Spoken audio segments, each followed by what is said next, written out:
The air inside the CNN studios at Hudson Yards didn't smell like news. It smelled of ozone, expensive cologne, and a very specific, high-voltage variety of fear. It was 7:45 p.m. in New York City. Outside, the steel-gray sky of Manhattan was darkening, reflecting the restless energy of a city that never sleeps. But inside Studio 7B, the atmosphere was hermetically sealed, sanitized, and engineered for a singular purpose: a public execution. The network executives had called it a town hall. They had marketed it as a dialogue on American values. But everyone in the control booth, watching the wall of monitors with predatory anticipation, knew exactly what this was. It was a kill box, a meticulously constructed trap designed to ensnare the 45th President of the United States, Donald J. Trump, and dismantle him on live television. They had built the set like a gladiator arena masked as a conversation pit. Two chairs, angled just so, forcing a confrontation. The lighting was harsh, designed to catch every bead of sweat, every wrinkle, every micro-expression of discomfort. They had hand-picked the audience, 400 souls packed into the risers. On paper, it was a balanced mix. In reality, it was a minefield.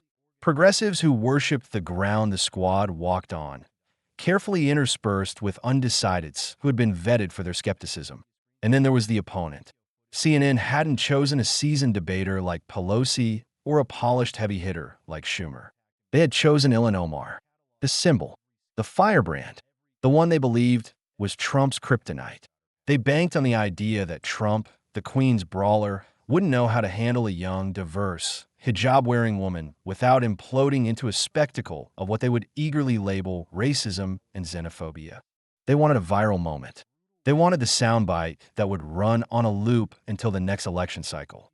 High above the studio floor, in the glass-walled executive suite, the mood was electric. Champagne was already on ice. They had done the prep. They had the fact-checkers, a battalion of 20 Ivy League researchers, sequestered in a back room, headsets on, fingers hovering over keyboards, ready to correct the president in real time. They had the moderator, Jake Tapper, briefed with a stack of gotcha questions thick enough to choke a horse. They thought they had thought of everything. They had forgotten only one thing, the one variable you cannot calculate in a focus group. They had forgotten that when you invite a shark into a swimming pool, the shark doesn't drown. The shark eats. The war rooms. Backstage, the contrast between the two camps was not just a difference in style. It was a collision of two different realities. In Green Room, the air was sucked out of the room by the sheer density of anxiety. Ilhan Omar sat in front of a lighted vanity mirror, but she wasn't looking at her reflection. She was looking through it, her eyes darting back and forth as if reading an invisible teleprompter. Around her, the machinery of the Democratic establishment was humming at a fever pitch. 6 staffers were in constant motion, a blur of frantic energy. A crisis communications expert was pacing the floor, reciting talking points like a rosary. "Remember, pivoting is key," the expert said, his voice tight. "If he brings up the marriage, you pivot to xenophobia. If he brings up the tweets, you pivot to the danger of his rhetoric. Do not engage on the facts. Engage on the feeling. Make him the aggressor. Make yourself the voice of the marginalized." Omar nodded, her hands gripping the armrests of her chair. She wore a striking red hijab and a designer blazer that retailed for more than the average American's mortgage payment. It was a calculated look, power wrapped in identity. "I'm ready," she said, though the slight tremor in her hand as she reached for her water bottle betrayed her. "He's a bully. Bullies crumble when you stand up to them." "Exactly," a lawyer chimed in from the corner. 2 attorneys were present, legal pads filled with notes on defamation boundaries. "Just stick to the script. We have the network on our side." Tapper knows the cues. "You are protected. You are protected." That was the mantra, the bubble, the belief that the system, the lights, the cameras, and the moderator were a shield that could deflect the raw force of nature waiting down the hall. Down the hall, in Green Room B, there was no panic. There were no lawyers briefing the client on what not to say. There were no crisis managers sweating through their shirts. There was just Donald Trump. He sat alone on a plush leather sofa, leaning forward, looking at a television monitor broadcasting the pre-show commentary. He held a Diet Coke in one hand, the condensation cold against his palm. He wasn't pacing. He wasn't rehearsing. He was smiling. It was that signature smile, part amusement, part menace. The look of a man who knows a secret that is about to ruin everyone else's night. On the table in front of him sat the object that would change everything. It wasn't a script. It wasn't a list of policy points. It was a binder. Thick, heavy, black, tabbed with color-coded markers. It looked innocuous enough, like a real estate portfolio or a construction proposal. But inside that plastic shell lay the deadliest weapon in modern politics: receipts. Trump reached out and tapped the cover of the binder with a finger. Tap, tap, tap. He had spent decades in New York real estate. He knew the game. In the boardroom, the man with the paper trail wins. In the court of public opinion, the man who brings the visual evidence controls the narrative. He knew they expected him to bluster. They expected him to shout. They didn't expect him to read. A production assistant knocked on the door, trembling slightly. 5 minutes, Mr. President. Trump stood up. He didn't rush. He buttoned his suit jacket, navy blue, impeccable fit, and adjusted his red tie. He checked his reflection in the mirror, not with vanity, but with the critical eye of a showman checking his costume before the curtain rise. Showtime, he whispered to the empty room. He picked up the binder. He didn't hand it to an aide. He carried it himself. He wanted to feel the weight of it. He wanted them to see him holding it. As he walked toward the stage door, his stride was long and heavy. The concrete floor seemed to vibrate beneath his shoes. He wasn't walking to a debate. He was walking to foreclosure. The arena, the studio floor was freezing. The producers kept the temperature low to keep the audience alert and the makeup from melting, but tonight, the chill felt supernatural. Jake Tapper sat at the moderator's desk, shuffling his index cards for the 10th time. He looked like a man who had been strapped into a roller coaster. He suddenly realized he was too short to ride. He glanced at the producers in the wings, seeking reassurance. They gave him the thumbs up. Stick to the plan, Jake. Pin him down. Ladies and gentlemen, Tapper's voice boomed over the PA system. Please welcome Congresswoman Ilhan Omar. The applause was polite, warm in sections, enthusiastic in the progressive bloc. Omar walked out.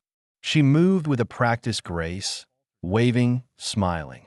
She took her seat, crossing her legs, projecting the image of the defiant, modern warrior. She looked at the empty chair across from her with a look of disdainful readiness. Then, the music changed, and now, the 45th President of the United States, Donald J. Trump. The reaction was visceral. It wasn't just applause. It was a change in atmospheric pressure. The sound was a wall. Cheers mixed with jeers, a chaotic symphony of divided America. Trump emerged from the shadows. He didn't wave immediately. He walked to his chair, placed a thick black binder on the small table next to him with a deliberate thud that the microphones picked up, and then turned to the crowd. He scanned the room. His eyes weren't looking for friends. They were assessing the terrain. He pointed at a face he recognized in the third row, nodded at another. He owned the space. Before he had said a single word, he had sucked the oxygen out of the room and replaced it with his own gravity. He sat down. He adjusted his coat. And then, for the first time, he looked at Ilhan Omar. He didn't glare. He didn't scowl. He beamed. It was the smile of a predator watching a gazelle explain why the savannah is safe. Testing, Tapper said, his voice cracking slightly before he corrected it. Testing. All right, let's begin. We are here tonight to discuss the future of American values. I want to remind our guests to maintain civility. Trump chuckled, a low rumble in his throat. Civility. They always ask for civility right before they try to stab you in the back. Let's start with a question about immigration policy, Tapper began, trying to steer the ship before it even left the harbor. The administration's policies have been... Jake, Omar interrupted. Her voice was high, sharp, cutting through the moderator's preamble. She wasn't waiting for the bell. She was coming out swinging. This was the plan. Disorient him immediately. Don't let him settle. Before we get into policy, she said, turning her body fully toward Trump, ignoring the audience, ignoring Tapper. I think it is important to address the elephant in the room. The studio went silent. This was the script. The moment the producers had wetted their lips for. President Trump, she said, her voice dripping with moral superiority, you do not belong in the White House. A gasp rippled through the audience. It was a direct, personal insult masked as political commentary. You are a racist, she continued, gaining speed, feeding off the shock in the room. You are a xenophobe. You are someone who has spent his entire presidency attacking immigrants, attacking Muslims, attacking people like me who represent the true diversity that makes America great. She was reciting the catechism of the left. Every buzzword was a stone thrown at the giant sitting across from her. You represent everything that is wrong with this country, she said, leaning forward, her face hardening. The hatred, the division, the bigotry, and frankly, having you as president is an embarrassment to our nation and to our values. You are an aberration, and history will judge you as such. She sat back, chest heaving slightly, waiting for the explosion. She expected the Trump of the caricatures, the red-faced, shouting tyrant who would sputter and rage. She expected Tapper to jump in and defend her right to speak. She expected the audience to rally behind her bravery. She waited. The silence stretched. 1 second, 2 seconds, 3. Trump didn't explode. He didn't interrupt. He didn't even blink. Instead, he reached for his glass of water, took a slow, deliberate sip, and set it down. He looked at the binder. Then he looked at her. The grin on his face widened until it showed teeth. In the control booth, the director frowned. Why isn't he yelling? Why isn't he taking the bait? Trump shifted in his chair, getting comfortable. He looked like a man settling in for a long, delicious meal. Well, Ilhan, Trump said. His voice was shockingly calm. It was the voice of a grandfather speaking to a petulant child, warm and terrifyingly patronizing. It's nice to see you too. Laughter bubbled up from the back of the room. Nervous, surprised laughter. He wasn't playing the game. You look lovely tonight, by the way, Trump continued, gesturing vaguely at her outfit. That's a beautiful hijab. Red. Very bold. Red is your color. It's the color of the Republican Party, you know. Maybe you're trying to tell us something. The audience laughed harder this time. The tension that Omar had tried to build, the wall of moral outrage, cracked instantly under the weight of his casual dismissal. He had reduced her furious indictment to a fashion choice. Omar blinked. Her script didn't have a response for compliments. But you know what? Trump said, his tone shifting imperceptibly. The warmth remained, but the eyes went cold. Steel blue cold. You're absolutely right about one thing. We should talk about who belongs where. I think that is a fantastic topic. Really fantastic. He leaned forward, mirroring her posture, invading her personal space from 10 feet away. I was elected by 63 million Americans, he said, his voice dropping an octave, losing the playfulness. I won 304 electoral votes. The American people put me in this house. They hired me. He paused, letting the legitimacy of his position hang in the air like a guillotine blade. But since you want to talk about who belongs, Trump's hand moved to the binder. His fingers traced the edge of the black plastic. And since you want to talk about values and embarrassment, he flipped the cover open. The sound was sharp in the quiet studio. Snap! Inside, the pages were crisp, filled with highlighted text, photos, and official seals. I want to address something you said, Trump said softly. Something you said before, about September 11th. Omar's face froze. The micro-expressions flashed across the monitors. Confusion, then realization, then a flicker of genuine panic. Some people did something, quote. She had been prepped for this, but not like this. Not with this level of calm, surgical precision. You remember that, don't you? Trump asked, his eyes locking onto hers. Because the American people remember. And I certainly remember. He looked up at the control booth, not asking, but commanding.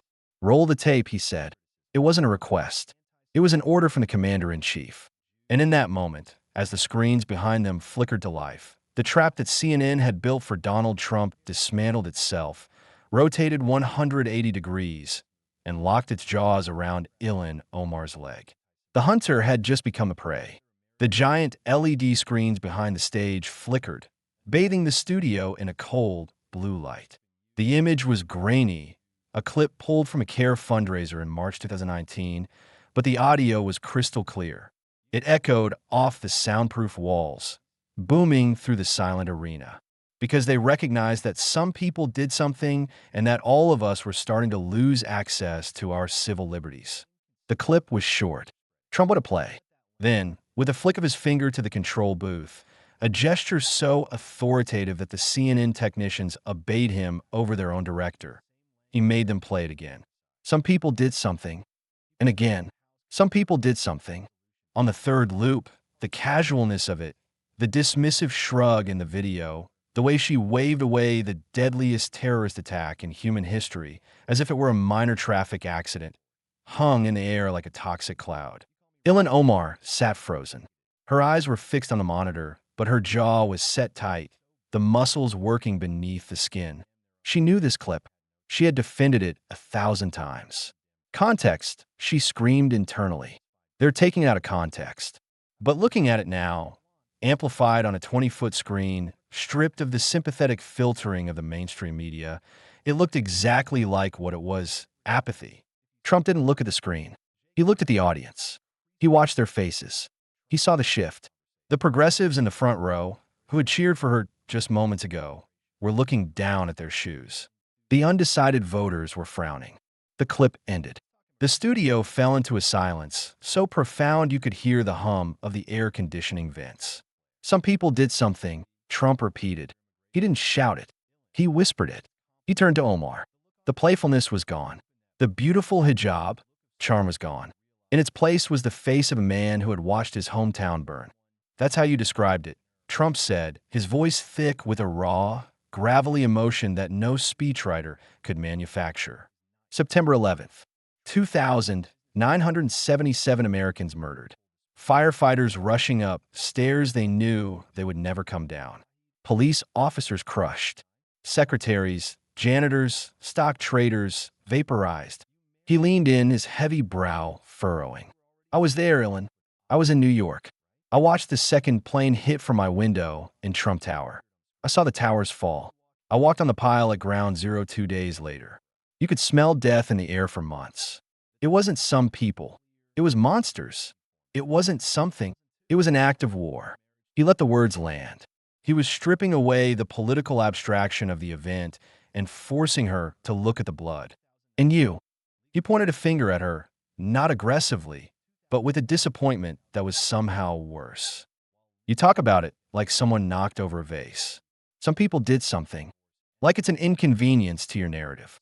Omar shifted in her chair. She grabbed the microphone, her knuckles white. Mr. President, you are weaponizing a tragedy to incite hate against Muslims, she said, her voice trembling slightly, but practiced. I was speaking about the civil liberties of Muslim Americans who were targeted after the attack. You are taking one phrase and... I'm taking your words. Trump cut her off. Sharp. Instant. I'm taking the words you chose. You didn't say terrorists. You didn't say Al-Qaeda. You couldn't even bring yourself to name the enemy. You protected them with your language, while you attack us. He swiveled his chair to face the audience again, opening his arms. She told you I don't belong in the White House. Trump boomed, his voice regaining its command. She came here as a refugee at 12 years old. America took her in. We gave her food. We gave her shelter. We gave her an education. We let her rise to the highest halls of Congress. He paused for effect. And she can't even honor our dead. She can't even show basic respect for the country that saved her life. He turned back to her, his eyes narrowing. So, tell me, Ilhan, who really doesn't belong here? The president who loves this country and defends its memory? Or the congresswoman who thinks 3,000 dead Americans are just a footnote? The applause started slowly, a single clap from the back, then another. Then, like a dam breaking, the section of undecided voters joined the Trump supporters. It wasn't the raucous cheering of a rally. It was the heavy, solemn applause of agreement. He had won a moral high ground in the first 10 minutes. The Benjamins. Jake Tapper looked panicked. His earpiece was buzzing with producers screaming at him to regain control. to move the topic, to stop the bleeding. Mr. President, Tapper interjected, his voice rising. Congresswoman Omar has clarified her remarks in the past. We need to move on. The Congresswoman raised the issue of xenophobia and bigotry. Let's address that. Omar exhaled, a visible release of tension. Good. Back to safe ground. Racism. Islamophobia. The victim card. Yes. Omar said, regaining her footing. This is exactly what I mean.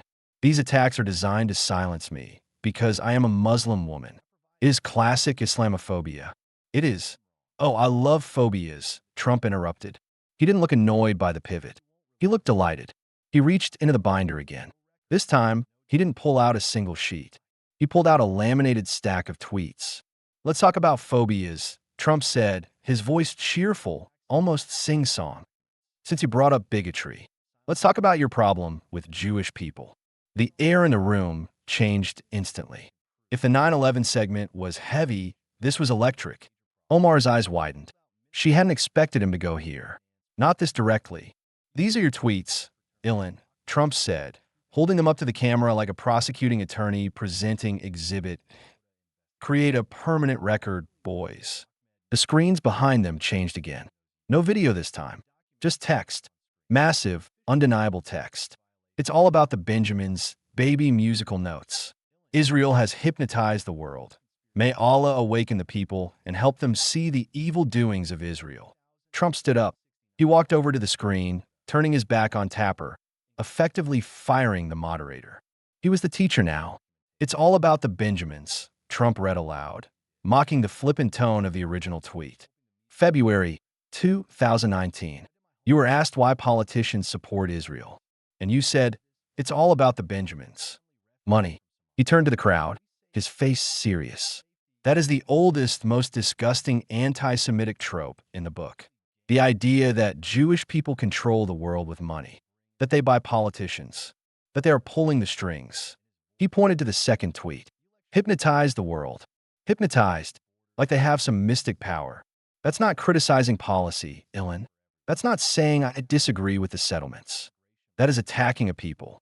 That is pure, unadulterated bigotry. Omar tried to interrupt. I was criticizing the lobbying influence of AIPAC. It is a legitimate political. No, Trump barked.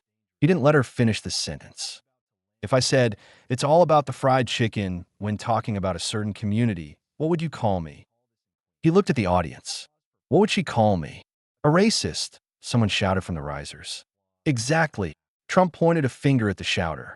I'd be a racist, and I deserve it, because that's a stereotype.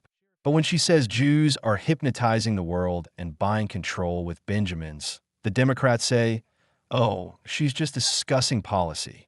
He walked back to his chair, but didn't sit. He loomed over the desk. But here is the best part. Trump said, his voice dropping to a conspiratorial whisper. It's not just me saying this. I'm a Republican. You expect me to say it. He flipped a tab in a binder. Green tab. Your own party hates it. He pulled out a document on official House letterhead. House Resolution 183, March 2019, passed by the Democrats, condemning anti-Semitism. Why did they pass this, Ilhan? Did they pass it because of me? He leaned in closer. They passed it because of you. Omar looked down at her notes. Her crisis team had prepped her for this, but the sheer velocity of Trump's attack was overwhelming. He wasn't giving her a second to breathe, to spin, to frame. Nancy Pelosi. Trump continued, relishing the name. Crazy Nancy. Even she couldn't defend you. She had to bring a resolution to the floor to condemn her own member. Do you know how bad you have to be for Democrats to eat their own? They stick together like glue. But you were too much even for them. He tossed the resolution onto the desk in front of Tapper. It slid across the surface and stopped inches from Omar's water glass. You call me a bigot, Trump said, sitting down and buttoning his jacket with a snap. But I've never been condemned by my own party for hating an entire religion. You have. Twice. He looked at the camera, breaking the fourth wall. She attacks Jews. She attacks Americans on September 11th. And then she puts on a red hijab and cries victim. Trump shook his head, a look of genuine disgust on his face. It doesn't work anymore, Ilhan. The receipts are too long. The collapse of the defense. Omar was reeling. The strategy of the strong, oppressed woman was failing because Trump wasn't attacking her gender or her religion. He was attacking her record, and he was using Democratic ammunition to do it. This is a distraction, Omar said, her voice rising, becoming shrill. We are here to talk about the future of America, not to dissect my tweets from years ago. I have apologized. I have moved on. I want to talk about healthcare. I want to talk about the climate crisis. She wants to move on, Trump said to the audience, chuckling. Did you hear that? She wants to move on, just like she moved on from her first husband, and her second husband, and her third. The audience gasped, a collective intake of breath that sucked the air out of the room. Tapper's eyes bulged. Mr. President, let's stick to policy. This is policy, Trump roared, slamming his hand on the binder. The sound was like a gunshot. Immigration policy. Marriage fraud is a crime, Jake. It's a federal crime. He looked at Omar. The smile was gone entirely now. This was the executioner. You want to talk about the future? Trump asked. Let's talk about your past. Because your past is very complicated. He opened the binder to the section marked with a thick red tab. Let's talk about Ahmed Nur, said Elmi. Omar's face went ashen. The color drained out of her cheeks so fast it looked like a special effect. She knew that name. Everyone in the dark corners of the internet knew that name. But the mainstream media, CNN, MSNBC, The Times, had protected her. They had called it a conspiracy theory. They had refused to cover it. But Trump wasn't the media, and he had brought the pictures. I think the audience would like to see the family photo album, Trump said, his voice dropping to a dangerous purr. In the control booth, the director froze. He had orders not to show unverified content. But the President of the United States was holding up a photograph to his lapel camera, and millions of viewers were leaning in. The trap had snapped shut. The first blood had been drawn. And now, Trump was about to go for the jugular. Ahmed Nur, said Elmi, Trump repeated. He let the syllables roll off his tongue, tasting the foreign name, making sure every person in the room heard it clearly. Ilhan Omar didn't move. She didn't blink. She had entered a state of catatonic defense, the kind lawyers advise their clients to adopt when they know they are walking into a perjury trap. Jake, Trump said, turning to the moderator but keeping his finger on the open page of the binder. You like facts. CNN loves facts. You guys have apples and bananas commercials about facts. So let's look at some facts. He lifted a laminated chart from the binder. It was a timeline. Simple, brutal, color-coded. This is your life, Ilhan, Trump said, holding it up. It's a soap opera. I produced television shows. The Apprentice was a great show, #1 for many seasons. But this is better than television. This is complicated. He pointed to the first date on the timeline. 2002.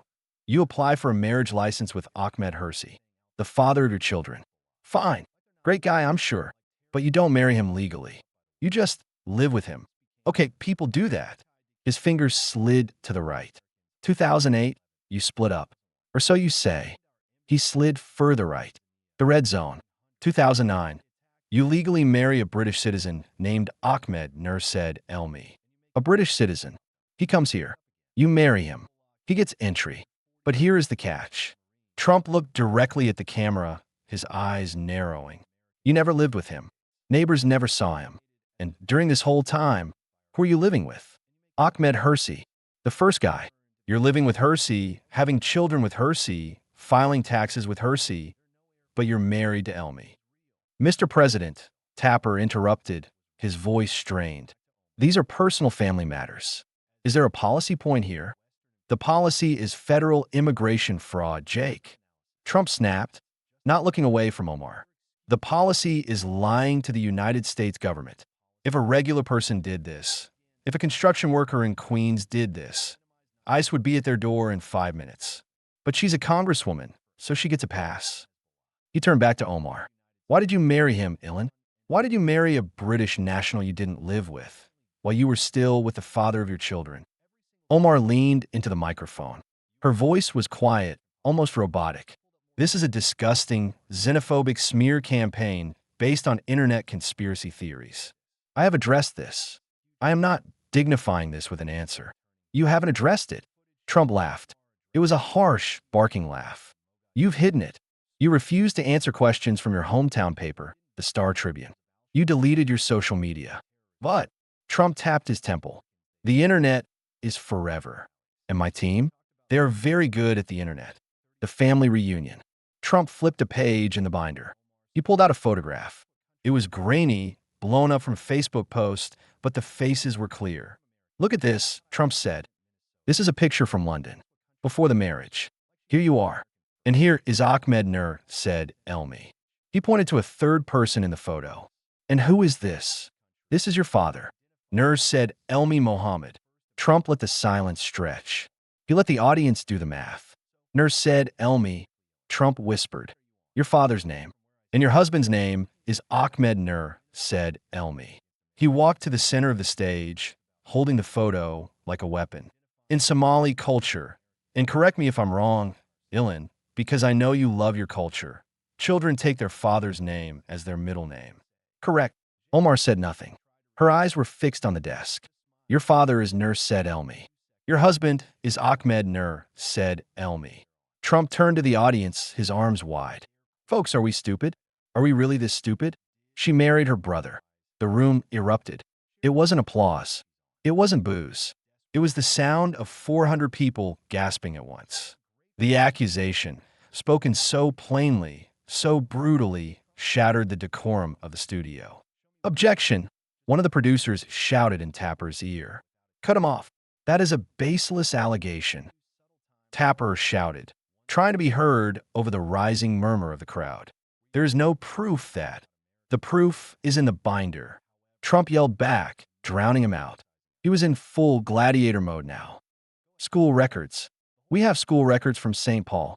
Enrollment documents listing them as siblings. We have social media posts from her own family calling him uncle to her children. He slammed a stack of papers onto the desk. Investigative journalists have found this. The Minnesota Campaign Finance Board found irregularities. But CNN? You guys look the other way. You don't want to know. He leaned over the desk toward Omar. She looked small now. The power suit, the red hijab, the defiant posture. It all looked like a costume that was unraveling at the seams. You married your brother to get him papers, Trump said, his voice low and hard. Immigration fraud. You gamed the system that took you in. You lied on federal forms. That's a felony. That's 5 years in prison, Ilhan. Not a seat in Congress. A cell. That is a lie, Omar whispered. It was weak. It was the sound of someone trying to convince themselves. Then prove it, Trump shot back instantly. Show us the birth certificates. Show us the DNA test. I'll pay for it. I'll pay for the DNA test right now. $1 million to a charity of your choice if you take a test proving he's not your brother. He waited. He knew she wouldn't take the bet. He knew she couldn't. She won't do it, Trump said to the camera, shrugging. Because she knows. And I know. And now you know. The tax man cometh. Trump wasn't done. He sensed blood in the water, and he circled back. But let's say I'm wrong, Trump said, adopting a mock conciliatory tone. Let's say he's not your brother. Let's say you just married a random guy with your father's name who you never lived with. Weird, but okay. He flipped to a green tab. Money. You still broke the law. He pulled out a document with the seal of the state of Minnesota. 2014, 2015. You filed joint tax returns with Ahmed Hersey. He held up the document. But you were legally married to Elmi. He looked at the audience. You can't file joint taxes with a boyfriend when you are married to another man. That's tax fraud. That is perjury. He threw the document onto the pile on the desk. It was growing into a mountain of evidence. The Minnesota Campaign Finance Board caught you. You had to pay a fine. You admitted it. You paid thousands of dollars in fines to make it go away. He turned to Tapper. Jake, if I filed false tax returns, if I filed joint returns with a girlfriend while married to Melania, what would happen? Would I be here? Tapper stammered. Mr. President, I'd be in handcuffs. Trump roared. The FBI would be raiding Mar-a-Lago. But she pays a fine. She says, oopsie, and the Democrats make her a star. It's a two-tiered system of justice. One set of rules for them. One set of rules for us. Trump walked back to his chair and sat down heavily. He took a sip of his Diet Coke.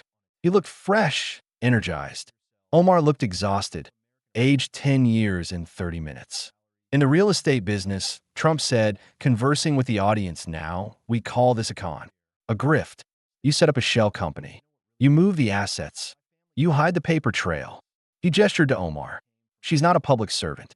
She's a hustle, a fraud, and she's sitting in the people's house. He closed the binder. Snap.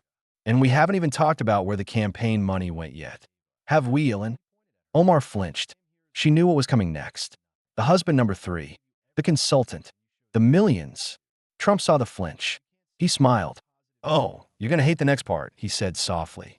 The studio was no longer a debate stage.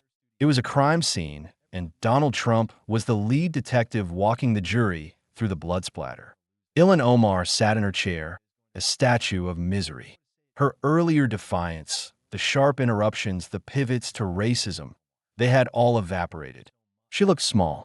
She looked like what she was, a politician who had been caught. Trump didn't give her time to recover. He didn't even take a breath. He flipped the binder to a blue tab. Blue for boys. Now, Trump said, his voice taking on a conversational, almost gossipy tone that he used to devastating effect. Let's talk about your current husband, Tim Minot. Good-looking guy. Smart guy. He paused, looking at the ceiling as if recalling a fond memory. He runs a consulting firm, the E Street Group. Very prestigious name. Sounds like they do big things. Trump leaned forward, his elbows resting on the desk. But before he was your husband, he was your consultant. And you were married to Ahmed Hirsi. And he was married to a lovely woman named Beth. The timeline graphic on the screen shifted. The audience, now fully engrossed in the drama, leaned in. This wasn't just politics anymore.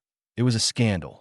August 2019, Trump narrated, pointing to the date. Beth Minot files for divorce. Sad. Divorce is tough. I know. He let a small ripple of laughter pass through the crowd.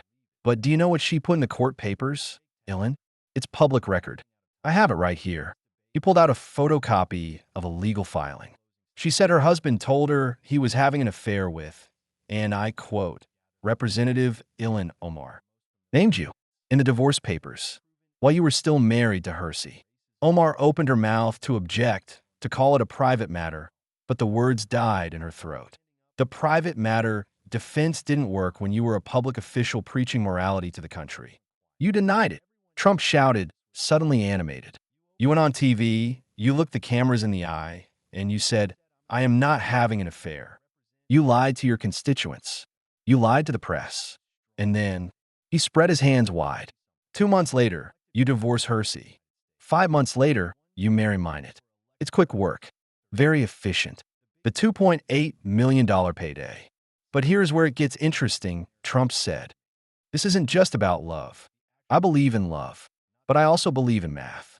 He slammed a new stack of documents onto the desk. These were thick, dense with numbers. FEC filings. The holy scripture of political corruption. $2.8 million, Trump announced. He said the number slowly. 2.8. That is how much your campaign paid your husband's firm. Nearly $3 million. He picked up the top sheet and put on a pair of reading glasses. The sight of Trump in glasses always signaled that he was about to get technical, which terrified his opponents more than his shouting. Let's look at the invoices, he said, peering at the paper. Travel expenses. $780,000? Where are you going, Ilhan? The moon. The audience laughed. It was a dark, cynical laugh. Media production. 600 grand. Fundraising consulting. Strategy fees. He took off the glasses and looked at her with pure businessman scorn. I've built skyscrapers, Ilhan. I've hired the best consultants in the world. I know what things cost. This, he waved the paper. This isn't market rate. This is a skimming operation. He stood up and walked to the edge of the stage, addressing the cameras directly. Think about the people who donate to her, Trump said, his voice filled with a populist empathy. Teachers, nurses, factory workers, people in Minnesota who believe in her message. They send $5, $10, maybe $50 if they have a good week. They click donate because they think they are fighting for justice. He turned back to Omar, his finger pointing like a spear. and you take their money, money from working people, and you funnel it into your husband's bank account.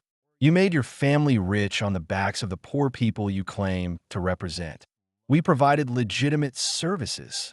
Omar blurted out, her voice cracking. The E Street Group is a top-tier firm that helped us win re-election. You run in a D plus 30 district. Trump shot back instantly. A glass of water with a D next to it would win your district. You don't need $3 million in consulting to win Minnesota's 5th. You needed a way to move cash from the campaign account to your personal checking account. And you found one. He sat down, shaking his head. In Queens, we call that money laundering. In Washington, they call it consulting. But the American people know the difference. It's theft, pure and simple. The air quotes. Jake Tapper was pale. He had lost control of the room 30 minutes ago, and now he was just a spectator at a demolition derby. Mr. President, Tapper tried, weakly. We need to discuss foreign policy. The Congresswoman has been a vocal critic of American interventionism. Oh, I know, Trump said, brightening up. She has a lot of opinions on foreign policy, especially about who the bad guys are. He signaled the booth. Play the tape. The classroom tape. The screen flickered. It was an older clip, an interview where Omar was recounting a college class on terrorism. The professor said, Alka. Omar on the screen raised her hands, curling her fingers. Air quotes. And Hezbollah. Air quotes again. The video froze on that frame. Ilhan Omar, a member of the United States Congress, making air quotes around the names of the deadliest terrorist organizations in the world. Trump didn't need to speak. The image screamed. Air quotes, Trump whispered. Like they aren't real. Like they're a joke. Like they are a figment of our imagination. He stood up, his face reddening with genuine anger. Al-Qaeda murdered 3,000 Americans. They bombed our embassies. They blew a hole in the USS Cole. They are butchers. He took a step toward her. Hezbollah bombed the Marine barracks in Beirut. 241 servicemen. Gone in a second, sleeping in their bunks. He mimicked her gesture, his fingers curling in a grotesque parody. And you give them air quotes? You treat them like they are victims of Western imperialism? You said. He glanced at the binder, though he clearly knew the line by heart. You said terrorism is a reaction to our involvement in other people's affairs. You blame America first. Every single time. Omar stared straight ahead, her eyes glassy. I was discussing the semantics of how we define terrorism in academia. She recited a robotic answer from a media training session. Semantics? Trump spat the word out. Tell that to the families of the victims. Go to Ground Zero and talk about semantics. Go to Arlington National Cemetery and tell the widows that their husbands died because of a definition problem. He turned to the crowd. She apologizes for terrorists. She humanizes them. She says, oh, look at their perspective. But when it comes to America, when it comes to our soldiers, our police, our history, he slammed his hand on the desk. She has nothing but contempt. She calls us racist. She calls us evil. She calls us an empire. Somalia versus America. And that brings me to my favorite question, Trump said. The question nobody in the fake news wants to ask. He walked over to the large screen. A new graphic appeared. A split screen. On the left, the flag of Somalia. On the right, the stars and stripes. You speak very highly of Somalia, Trump said. You went back there in 2022. Huge rallies. You told them. He checked the binder. Ask us what country we are from. You told them you're Somali first, Muslim second, American maybe never. He pointed to the stats under the Somali flag. Somalia. GDP per capita, $450. Life expectancy, 57. Corruption ranking, the worst in the world. Women's rights, non-existent. Democracy, a joke. It is a failed state, Ilhan, torn apart by warlords and the very terrorists you make air quotes about. He pointed to the American flag, United States, GDP, $76,000. Freedom of speech, freedom of religion. The most prosperous, powerful, generous nation in the history of mankind. He turned to face her, his silhouette framed by the glowing flag of the nation he led. You fled that, he pointed to the left. To come here, he pointed to the right. We took you in. We saved you from a refugee camp. We gave you a life your family could only dream of. And what do? Trump's voice dropped to a hush, but the microphone picked up every vibration. You spend every waking moment spitting on the country that saved you. You call us racist. You call us hateful. You want to tear down the system that allowed a refugee girl to become a congresswoman. He shook his head, looking at her not with anger, but with pity. It's not politics, Ilhan. It's ingratitude. It's a sickness. You hate the hand that feeds you because you can't stand the fact that you needed to be fed. The studio was deadly silent. No one was laughing now. This was the core of the MAGA argument, distilled into a single human confrontation. The patriot versus the infiltrator. The builder versus the destroyer. I have a question for you, Trump said, walking back to his desk. And I think it's the question everyone watching at home is asking. He stood behind his chair, gripping the back of it with both hands. If America is so bad, if we're so racist, if we are an evil empire founded on genocide. He leaned forward. Why did you come? And more importantly, why do you stay? The question hung in the air like a thunderclap. It was the ultimate ultimatum, the setup for the final blow. The silence that followed Trump's question was heavy, physical. It pressed down on the studio audience like a lead blanket. Why do you stay? Ilhan Omar opened her mouth. Her lips parted, dry and trembling. She had 1,000 retorts memorized. She had lines about dissent is patriotic and fighting to improve the union. But in the face of the sheer, crushing weight of the evidence Trump had laid out, the fraud, the brother, the money, the contempt for 9/11, the slogans died in her throat. She looked at Jake Tapper, silently pleading for an exit ramp. Tapper looked down at his papers, shuffling them nervously. He wasn't going to save her. He was witnessing a murder, and he didn't want to get blood on his suit. I'll tell you why. Trump answered for her. His voice was no longer loud. It was soft, intimate, the voice of a man explaining a hard truth to a friend. You stay because you know the truth. You know that if you went back to Somalia, you wouldn't be in Congress. You wouldn't be on the cover of magazines. You wouldn't be safe. He walked around the desk, removing the physical barrier between them. You stay because America is the only place on earth where someone like you can exist, where a refugee can become a ruler, where you can speak your mind, even when your mind is filled with hate for the very people protecting you. He leaned in, his face hardening into granite. But here is the deal, Ilhan, and this is the part you need to hear. This is the part CNN won't tell you. He pointed a finger at the ground. Here, you don't get to take the check and burn down the bank. You don't get to enjoy the freedom and spit on the flag. It doesn't work that way. The audience began to murmur. Heads were nodding. Not just the red hats, the suburban moms, the union guys, the undecideds. Trump was tapping into a vein of resentment that had been throbbing beneath the skin of the country for years. The feeling that they were being lectured by people who despised them. I have a simple proposal, Trump announced, turning to the cameras. A new policy. It's called Love It or Leave It. The reaction was instantaneous. A gasp from the front row, followed by a low rumble from the back that grew and grew until it was a roar. That's right, Trump shouted over the noise, feeding off the energy. If you think America is evil, leave. If you think we are racist, leave. If you prefer the way they do things in Somalia, go back. We will buy your ticket. I'll pay for it myself. First class. Mr. President. Tapper yelled, trying to be heard. That is freedom, Jake. Trump roared back. She is free to leave. No one is keeping her here. But if she stays, if she chooses to stay in the greatest nation in the history of the world, then she needs to show some respect. He turned back to Omar, who was now shrinking in her chair, looking for a place to hide. You demand respect for your culture. You demand respect for your religion. Fine, we give it. But we demand respect for our country, for our dead, for our laws. He slammed the binder shut. Finality. And if you can't give that respect, then get out. The oath. We are out of time, Tapper said quickly, his voice high and panicked. We need to go to closing statements. Congresswoman Omar, 30 seconds. Omar gathered herself. She was a professional politician.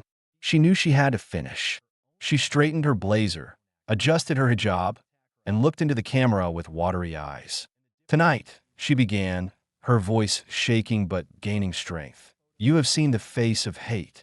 You have seen a president who bullies women, who attacks immigrants, who traffics in conspiracy theories. This is why I fight. I fight for the America that can be, not the America of the past. We must not let fear win." It was a standard stump speech. Safe. Generic. Under normal circumstances, it might have worked. But the binder was still on the table. "Mr. President," Tapper said. "Final word." Trump didn't sit. He didn't look at the camera. He looked at Omar. "You took an oath," Trump said. He raised his right hand, the universal gesture of swearing in. "I do solemnly swear that I will support and defend the Constitution of the United States against all enemies, foreign and domestic." He lowered his hand. "That's the oath. I took it. You took it." He began to count on his fingers. "You minimized 9/11. That is comforting the enemy. 1. You made air quotes about Al-Qaeda. That is mocking the enemy's victims. 2. You married your brother to defraud the immigration system. That is attacking our laws. 3. You stole money from donors to pay your lover. That is betraying the public trust. 4. You identify as Somali first. That is allegiance to a foreign power. 5. Trump's voice rose to a crescendo. You haven't kept your oath, Ilhan. You have broken it. Every single day. He leaned over the desk, his shadow falling over her. You're not a victim. You're a violator. You didn't come here to join America. You came here to conquer it. And we, the American people, we see you. He stepped back and spread his arms wide, encompassing the entire room, the cameras, the millions watching at home. You want to know who belongs in the White House? Someone who loves this country. He pointed at himself. You want to know who doesn't belong in Congress? Someone who hates it. He pointed at her. You decide. The verdict. For a second, there was silence. Absolute, vacuum-sealed silence. Then, one man in the middle section, a guy in a plaid shirt, looked like a plumber or a truck driver, stood up. He started clapping. Slow, heavy, rhythmic. Then the woman next to him stood up. Then the entire back section. Then the undecideds. Within 10 seconds, 3/4 of the studio audience was on its feet. It wasn't the polite golf clap of a debate. It was the thunderous, primal roar of a stadium. USA! USA! USA! The chant started spontaneously. It wasn't organized. It was organic. It washed over the stage, drowning out Tapper's attempts to sign off. Trump stood there bathing in it. He didn't smile. He looked solemn. He looked like a general who had just won a war he didn't want to fight, but had to finish. Omar sat frozen. She couldn't stand. She couldn't leave. She was trapped in the spotlight of her own exposure. She looked at the crowd, the people she called deplorables, and she saw something she had never seen before. She didn't see hate. She saw judgment. Trump buttoned his jacket. He picked up the binder, his weapon, his shield. He didn't shake Tapper's hand. He didn't look at Omar again. He gave a sharp nod to the crowd, turned on his heel, and walked off the stage. He walked with the swagger of a man who had just foreclosed on the opposition. The fallout. The feed cut to black, but the explosion was just beginning. By the time Ilhan Omar made it back to her green room, her career was already bleeding out on the floor of the internet. The clip, the 90-second segment where Trump dismantled her on the love it or leave it ultimatum, hit Twitter/X like a nuclear warhead. 1 hour post-debate, 23 million views. 3 hours post-debate. Hashtag love it or leave it is the #1 trend globally. 6 hours post-debate. The hashtag brother husband is trending at #2. The media tried to spin it. CNN ran headlines. Trump attacks Congresswoman with racist tropes. The New York Times went with President uses xenophobic rhetoric in heated debate. But it didn't stick. The receipts were too loud. The memes were everywhere. Side-by-side photos of Omar and her brother husband. The timeline of her marriages. This Some People Did Something video looped millions of times on TikTok, set to somber music. The binder became an icon. Within 24 hours, merchandise sellers were hawking Trump's binder t-shirts. It became a symbol of truth in an age of spin. And the silence from the Democrats was deafening. Nancy Pelosi issued a lukewarm statement calling for civility, but she didn't defend Omar's record. Chuck Schumer was nowhere to be found. The squad tried to rally. AOC tweeted about fascism, but the ratio was brutal. For every like, there were 10 comments posting the marriage certificate or the tax fraud documents. They couldn't defend the indefensible. Trump had made the cost of defending Ilhan Omar too high. The end of the road. 2 weeks later, the press room in Minneapolis was packed. But the energy was different. It wasn't the celebratory, defiant energy of Omar's past rallies. It was somber. It smelled of defeat. Ilhan Omar walked to the podium. She looked tired. The fire was gone from her eyes. The designer clothes were replaced by a modest, somber outfit. She read from a prepared statement. Her hands shook, just slightly, rattling the paper against the wood. After much reflection, she said, her voice thin, and after consulting with my family and my community, I have decided that I will not seek re-election to the United States Congress. Flashbulbs popped. Reporters shouted questions. Is it because of the marriage investigation? Did the ethics committee force you out? Are you worried about prosecution? She ignored them. She kept reading. I am proud of the work we have done. I am proud to have been a voice for the voiceless. But the climate of division, the personal attacks, it has become too much for my family to bear. It was the classic politician's exit, blaming the climate rather than the crime, blaming the attacks rather than the evidence. But everyone knew she wasn't leaving because of the climate. She was leaving because Donald Trump had walked onto a stage with a black binder and dismantled her life, piece by piece, on live television. She was leaving because her approval rating in her own district had cratered to 23%. She was leaving because a Somali-American war veteran, a man who wore his uniform and spoke of loving America, was polling 40 points ahead of her in the primary. She finished her statement, turned, and walked away. No questions, no fight, just a quiet exit through the side door. The legacy. In the executive residence of the White House, Donald Trump watched the resignation on a large television screen.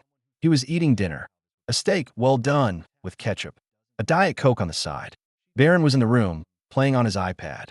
Melania was reading a magazine. She quit, Trump said, pointing at the screen with his fork. That's good, Melania said, not looking up. She had to, Trump said. He chewed thoughtfully. I gave her a choice. Love it or leave it. She couldn't love it, so she left. He wiped his mouth with a napkin. The media would call it bullying. The history books, written by the victors, would call it a turning point. It was the moment the Republican Party stopped apologizing. It was the moment they stopped playing by the civility rules that only applied to one side. Trump had shown them the way. You don't win by being nice to people who hate your country. You don't win by ignoring the skeletons in their closet. You win by kicking the door down. You win by bringing the receipts. You win by being the street fighter who isn't afraid to get his suit dirty. He looked at the screen one last time, where the pundits were already dissecting Omar's legacy. Sad, Trump muttered, though he didn't look sad at all. He looked like a man who had just closed the biggest deal of his life. He picked up his phone. He opened Twitter/X. He typed 6 words. America, love it or leave it. He hit send. Somewhere in the distance, outside the White House gates, a group of tourists began to chant. It started low, then grew louder, carrying over the lawn, through the rose garden, and into the room where the president sat. USA, USA, USA. Trump smiled. He turned the volume up.